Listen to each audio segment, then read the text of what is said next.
Hello नमस्कार दोस्तों, आपका स्वागत है आपके अपने यूट्यूब चैनल राजेंद्र क्लासेज में। दोस्तों आज की वीडियो के अंदर हम बात करेंगे यहाँ पे दोस्तों गनाब, गन, बेलन, शंकु और गोला के बारे में। ठीक है दोस्तों, यानी कि इनका क्षेत्रफल क्या होगा, इनका आयतन क्या होगा, इनके क्वेश्चन किस प्रकार से होते हैं, क्योंकि दोस्तों ये बहुत ही मायने रखता है। इनके क्वेश्चन आपके एग्जामों में आते हैं, ठीक है। और आप छोड़ देते हो कि भाई इनके क्वेश्चन फॉर्मूले से होंगे और हमको फॉर्मूला पता नहीं है, तो इनको क्वेश्चन को करने नहीं करने में फ़ायदा है। इस प्रकार से दोस्तों आप क्वेश्चन छोड़ देते हो, इससे आपका सिलेक्शन नहीं होता है। दोस्तों इनको आपको करना है। मैं आपको बताऊंगा कि घनाभ क्या होता है, घन क्या होता है, बेलन क्या होता है, शंकु क्या होता है, गोला क्या होता है, इसके बारे में अपन डिस्कस करने वाले हैं। वीडियो को पूरी देखना है, बिल्कुल भी स्किप नहीं करना है। अगर आप स्किप करोगे तो आपको कुछ भी समझ में नहीं आएगा। ठीक है भाई, ये 5 दोस्तों आपको चीज़ें बताने वाला हूँ। सबसे पहले अपन दोस्तों घनाभ को देखेंगे। ठीक है भाई, तो पूरी वीडियो को देखना है। और जिन्होंने चैनल को सब्सक्राइब नहीं किया है, चैनल को सब्सक्राइब कर लेना, ताकि इस प्रकार की वीडियो का नोटिफिकेशन आपके पास आता रहे। वीडियो को शेयर भी कर देना अपने दोस्तों के पास में, ताकि इस क्लास का लाभ वो भी ले सके। लाइक कर देना दोस्तों वीडियो को, ठीक है भाई, लाइक भी कर देना है। तो चलिएगा अपन यहाँ पे घनाभ के बारे में डिस्कस करते हैं। दोस्तों यहाँ पर सबसे पहले अपन घनाभ लेते हैं। दोस्तों घनाभ क्या होता है देखिएगा। सबसे पहले दोस्तों यहाँ पर इस प्रकार का दोस्तों यहाँ पर घनाभ होता है। ठीक है, घनाभ की अपन बात करें, जैसे कि दोस्तों यहाँ से लेके यहाँ तक इसकी लंबाई है। ठीक है भाई, और दोस्तों यहाँ पर इसकी ये चौड़ाई हो गई, और दोस्तों यहाँ पर इसकी ये हाइट हो गई, यानी कि ऊंचाई। ठीक है, कुछ यहाँ पर ये आयत जैसा ही होता है, लेकिन डिब्बा होता है। ठीक है, जिसमें यहाँ पर कुछ ऐसे आयत जैसे यहाँ पर दिखता है। देखो यहाँ पर आयत जैसे दिखता है। आयत में लंबाई और चौड़ाई होती है। घनाभ में दोस्तों यहाँ पे ऊंचाई भी आ जाती है। ठीक है, ऊंचाई भी यहाँ पे आ जाती है। तो दोस्तों ये चीज़ आप समझ गए कि यहाँ पे ये लंबाई हो गई, ये इसकी चौड़ाई हो गई यानी कि ब्रीथ, और यहाँ पर इसकी हाइट हो गई। इसको समझ गए। अब दोस्तों आपको एक और चीज़ समझनी है कि घनाभ में दोस्तों 12 तो किनारे होते हैं। ठीक है, 12 किनारे होते हैं। अब दोस्तों किनारे क्या है देखिएगा। 12 किनारे का मतलब दोस्तों यहाँ पर ये लाइनें खींची हुई है, तो यहाँ पर ये सारी जितनी भी लाइनें हैं वो किनारे हो गए। अब जैसे कि दोस्तों यहाँ पर देखिएगा, यहाँ पे एक किनारा ये हो गया 2, ठीक है, 3, ये 4 हो गया, और 5, 6, 7, ये 8 हो गया, 9, 10, 11 और ये 12 हो गया। इस प्रकार से दोस्तों 12 किनारे होते हैं। किनारे समझ गए। अब दोस्तों आगे है कि यहाँ पे 6 सतह होती है। 6 सतह होती है। अब दोस्तों सतह क्या है देखिएगा। सतह का मतलब क्या है, यहाँ पर मैं मिटा देता हूँ, इसको तो समझ गए आप। अब देखिएगा 6 सतह का मतलब यहाँ पर देखिएगा दोस्तों, एक सतह ये हो गई ऊपर की। ठीक है, ऊपर की हो गई एक सतह, दूसरी सतह ये हो गई, तीसरी सतह ये हो गई। ठीक है, तीसरी सतह ये हो गई, और चौथी सतह ये हो गई। ठीक है, 4 सतह हो गई है। और दोस्तों यहाँ पर एक सामने वाली 5 सतह, और एक इसके पीछे वाली दोस्तों यहाँ पर एक जो है इसे 6 हो गए। इस प्रकार दोस्तों यहाँ पर टोटल 6 सतह होती है। दोस्तों आप उदाहरण के तौर पर आप जो माचिस की जो तिल्ली होती है, ठीक है, जिसमें सीख होती है, उसको आप देख लीजिएगा। वो भी एक तरह की दोस्तों यहाँ पे एक घनाभ को प्रदर्शित करती है, घनाभ जैसी होती है, उदाहरण पे आप ले सकते हो। ठीक है, इस प्रकार से सतह होती है। तो 12 किनारे हो गए, 6 सतह हो गए, और दोस्तों यहाँ पर होते 8 कोने। ठीक है, अगला है 8 कोने। क्या है, 8 कोने। अब दोस्तों 8 कोने क्या है देखिएगा, समझिएगा। 8 कोने दोस्तों यहाँ पर देखिएगा, जहां पर तीन लाइनें एक जगह मिलती हो। जैसे कि दोस्तों यहाँ पर एक लाइन इधर से, एक लाइन ये, और एक यहाँ पर, एक बीच में यहाँ पर ये लाइन मिल रही है, इसी को अपन कोना बोलेंगे। तो यहाँ पर कितने कोने, यहाँ पे 8 है। देखिएगा, एक कोना ये हो गया, एक कोना ये हो गया, एक कोना ये हो गया, एक कोना ये हो गया, ठीक है। एक कोना ये हो गया, एक ये हो गया, एक ये हो गया, एक ये हो गया। इस प्रकार से टोटल अगर देखें तो इसमें 8 कोने हैं, ठीक है। तो ये समझ गए आप। मैंने 12 किनारे आपको बता दिए, 6 सतह आपको बता दी, 8 कोने मैंने आपको बता दिया। इतना आपको क्लियर है ना। अब दोस्तों एक चीज आपको नोट करना है कि किसी भी चीज के अगर आयतन का मतलब क्या होता है, आधार का क्षेत्रफल गुणा ऊंचाई। इतना आपको याद रखना है, ठीक है। इतना याद कर लिए। अब दोस्तों यहाँ पर अपन बात करते हैं कि जो घनाभ होता है उसका संपूर्ण पृष्ठ क्षेत्रफल क्या होता है, उसका विकर्ण क्या होता है, उसका आयतन क्या होता है, ठीक है। ये तो आपकी बेसिक जानकारी थी जो आपको पता होना चाहिए। क्वेश्चन होगा सिर्फ फॉर्मूले से, और फॉर्मूला आपको पता रहना चाहिए। मैंने आपको इसलिए चीज़ें बताई है क्योंकि आपको ये चीज़ें पता रहनी चाहिए, बेसिक चीज़ें हैं। अगर आपके पेपर में आ जाता है कि 12 किनारों, 6 सतह, 8 कोने के इसके बारे में, तो आप वहाँ पे लगे रहो कि भाई ये सतह क्या होती है, 8 कोने क्या होते हैं, 12 किनारे। तो मैंने आपको बता दिया है, अब आपको कोई दिक्कत नहीं है, ठीक है। तो अपन यहाँ पर अपन बात कर लेते हैं घनाभ के बारे में। देखिएगा, घनाभ का अगर देखा जाए तो घनाभ का आयतन नोट करना है सभी स्टूडेंटों को। आप भी दोस्तों इनके क्वेश्चन भी करेंगे, आपको कहीं जाना नहीं है, क्वेश्चन भी करेंगे, आपको अच्छे से समझ में आएगा। पहले यहाँ पर अपने फॉर्मूला को नोट कर लीजिएगा। घनाभ का दोस्तों अगर आयतन देखे, घनाभ का आयतन, ठीक है, घनाभ का आयतन, तो घनाभ का आयतन होता है दोस्तों लंबाई गुणा चौड़ाई गुणा ऊंचाई, ठीक है। इस प्रकार से दोस्तों जब भी अगर आप आयत होता था, मैं यहाँ पर ही समझा देता हूँ, आयत होता था दोस्तों, तो आयत की यहाँ पर ये लंबाई होती थी और यहाँ पर ये चौड़ाई होती थी। तो इसका क्षेत्रफल निकालने के लिए आप क्या करते थे, लंबाई गुणा चौड़ाई करते थे, ठीक है। इस प्रकार करते थे। घनाभ में क्या हो गया कि यहाँ पर ऊंचाई भी आ गई है, तो इसलिए यहाँ पे दोस्तों मैंने यहाँ पर ऊंचाई भी कर दिया है फॉर्मूले में। तो इतना से याद रखना है कि जो आयत होता है उसका आयतन और जो आयत का जो आयतन होता है वो समान होता है, ठीक है। घनाभ का आयतन क्या हो गया, लंबाई गुणा चौड़ाई गुणा ऊंचाई हो गया है। इसको आपको कॉपी में नोट कर लेना है, ठीक है। इसको आपको याद करना है, यही काम आएगा। आगे अगला होता है घनाभ का संपूर्ण पृष्ठ क्षेत्रफल।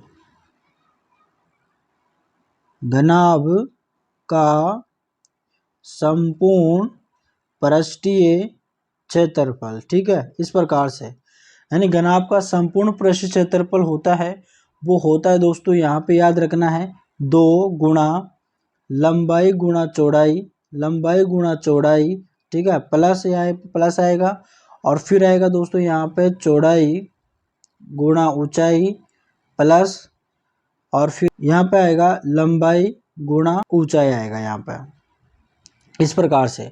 तो यानी घनाभ का संपूर्ण पृष्ठ क्षेत्रफल क्या हो गया, 2 गुणा लंबाई गुणा चौड़ाई प्लस चौड़ाई गुणा ऊंचाई प्लस लंबाई गुणा ऊंचाई हो गया। ये आपका घनाभ का संपूर्ण पृष्ठ क्षेत्रफल है। अगला है दोस्तों आपका घनाभ का विकर्ण।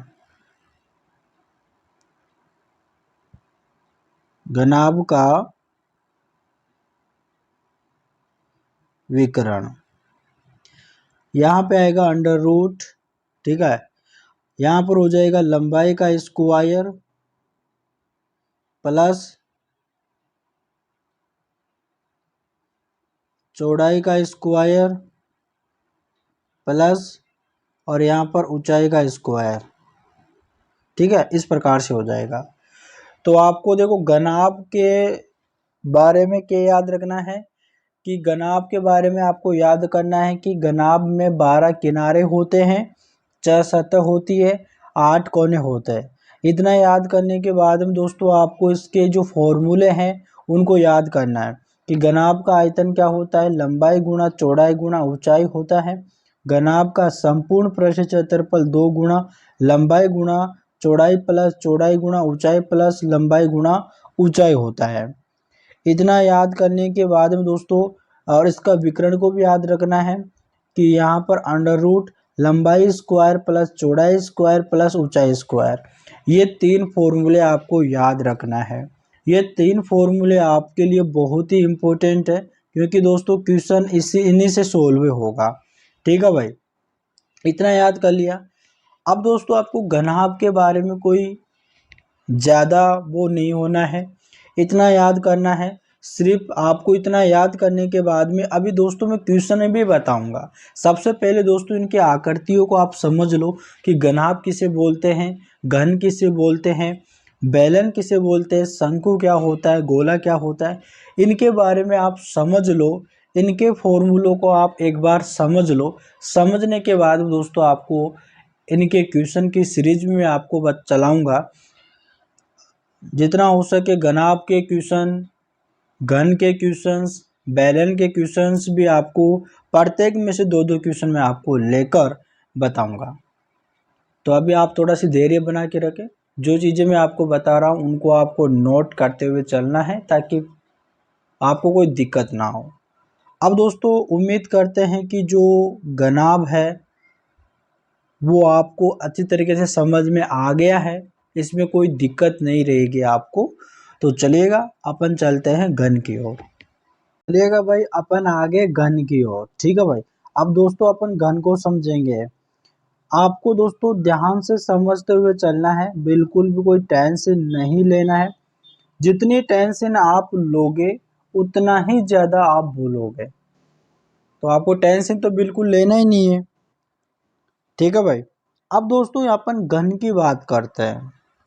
दोस्तों घन के अंदर सारी की सारी भुजाएं समान होती है। ठीक है, जितनी भी यहाँ पर भुजाएं हैं सारी समान होती है। घन में 6 वर्गाकार सतह होती है, 6 वर्गाकार सतह होती है। तो दोस्तों एक सतह तो ये हो गई, ठीक है, एक इसके नीचे वाली सतह हो गई 2, एक यहाँ पर ये 3 हो गई, और इसके पीछे एक 4 हो गई, और यहाँ पे 5 हो गई, और एक इसके पीछे यहाँ पर 6 हो गई। इस प्रकार से टोटल इसके अंदर 6 वर्गाकार सतह होती है। ठीक है, ये आपके काम नहीं आएगी लेकिन मैं आपको समझाने के लिए बता रहा हूँ और आपको आना जरूरी है। ठीक है, अब इनके ये काम तो सिर्फ इनके फॉर्मूले ही आएंगे। जो मैं आपको फॉर्मूले बता रहा हूँ इनको नोट करते हुए चलना आपको, ये इनके फॉर्मूले काम आएंगे। ठीक है, तो अब देखते हैं सबसे पहले अपन इनके फॉर्मूले। और दूसरी चीज़ दोस्तों आपको ये भी याद करना, ये भी याद रखना है कि इसके अंदर भी 12 किनारे होते हैं, 6 सतह होती है और 8 कोने होते हैं। ठीक है, इसको भी आपको याद रखना है। इसके अंदर भी 12 किनारे होते हैं। ठीक है, इसके अंदर भी 12 किनारे होते हैं और 6 सतह होती है, नोट करना आप सभी को। ठीक है, और 8 कोने होते हैं, 8 कोने होते हैं, यानी कि 12 किनारे, 6 सतह और 8 कोने। ये 3 चीज़ जो होती है घन में भी होती है और यहाँ पे दोस्तों घनाभ में भी होती है। ठीक है, यानी घन में भी होती है और घनाभ में भी होती है, तो इसको आपको नोट कर लेना है। ठीक है,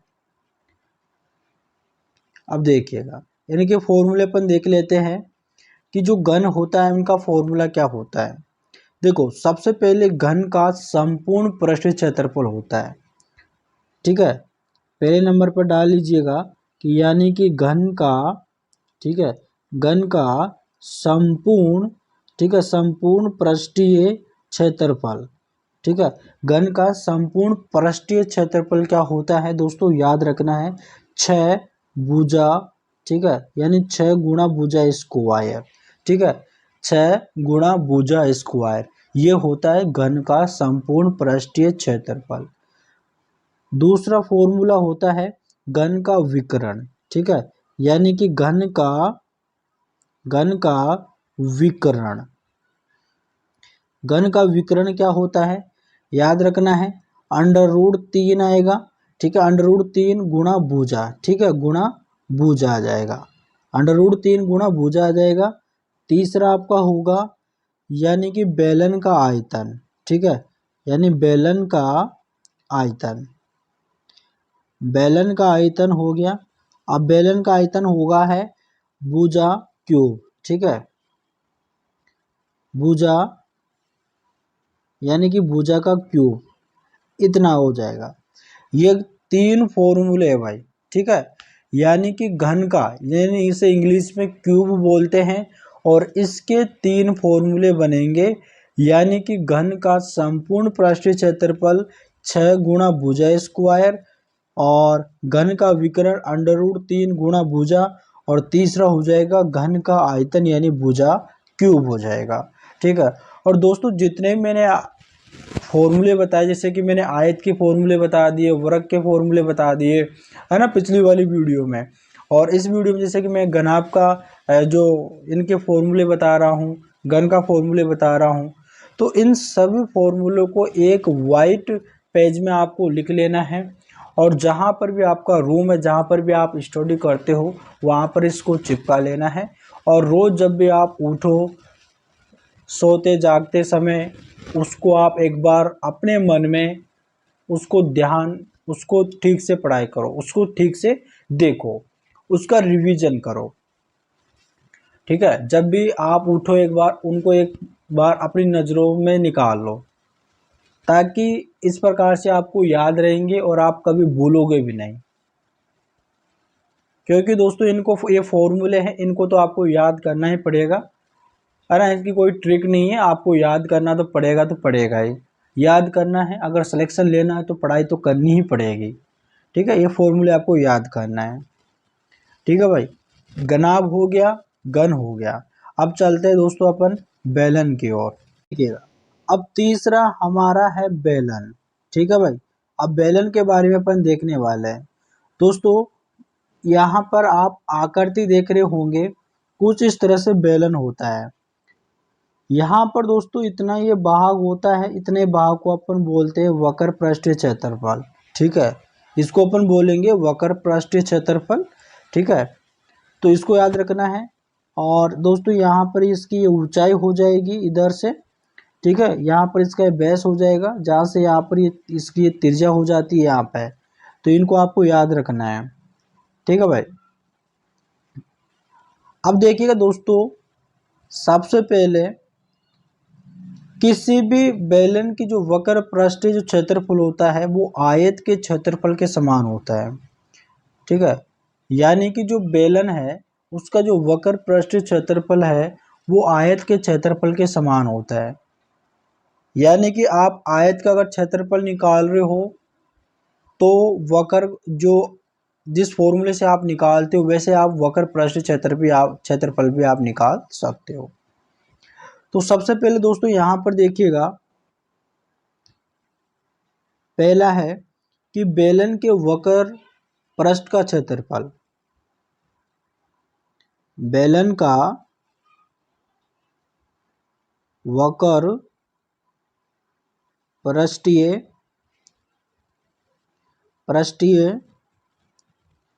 का क्षेत्रफल दोस्तों, यानी बेलन का वक्र पृष्ठ का क्षेत्रफल जो होगा वो होगा, याद रखना है, 2πr/h।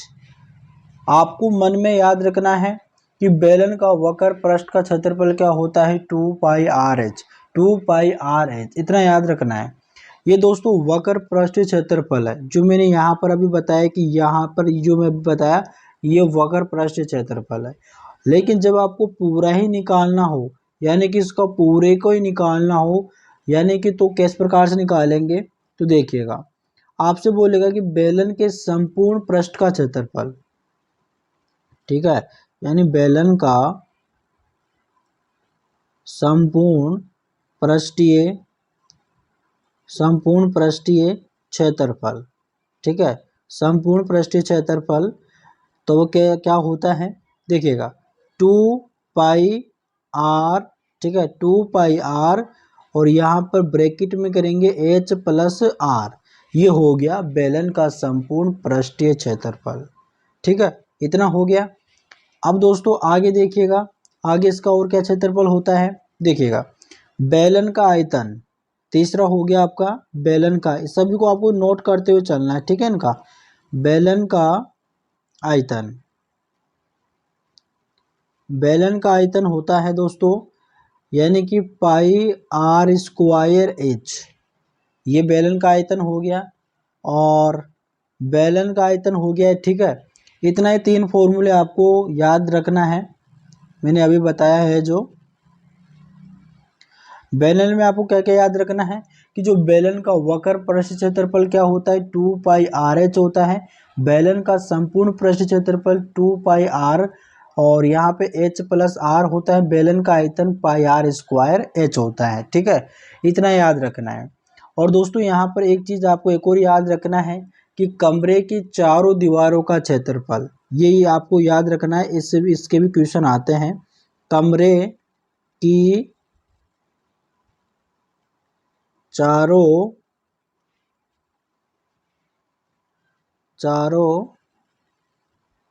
दीवारों का क्षेत्रफल। ठीक है, इसके भी क्वेश्चन बहुत ज़्यादा बनते हैं। अब देखिएगा इसके फॉर्मूला क्या होगा कि 2 गुणा ऊंचाई और ब्रैकेट में कर देंगे अपन लंबाई प्लस यहाँ पर चौड़ाई। ठीक है, इतना कर देंगे। तो जब भी अगर कोई क्वेश्चन में अगर कमरे की चारों दीवारों का अगर क्षेत्रफल पूछता है, ठीक है भाई, कमरा का जो क्षेत्रफल है, कमरे के क्षेत्रफल निकालने के लिए आपको करना पड़ेगा 2 गुणा ऊंचाई और फिर करेंगे ब्रैकेट में लंबाई प्लस चौड़ाई। इस प्रकार से कमरे की चारों दीवारों का क्षेत्रफल निकल जाएगा। ठीक है भाई। दोस्तों आज की वीडियो के अंदर मैंने आपको क्या क्या बता दिया, देखिएगा मैंने आपको घन के बारे में बता दिया कि 12 किनारे होते हैं, 4 सतह होती है, 8 कोने होते हैं। इनके मैं फॉर्मूले बता दिए हैं। ठीक है, घन के फॉर्मूले मैंने आपको घनाभ के मैंने फॉर्मूले बता दिए हैं। और दूसरी चीज़ यहाँ पर घन के बारे में बता दिए हैं, बेलन के बारे में बता दिया है। इनके जो भी फॉर्मूले थे वो सभी के बारे में बता दिया है। ठीक है, आपको अभी इतना याद रखना है।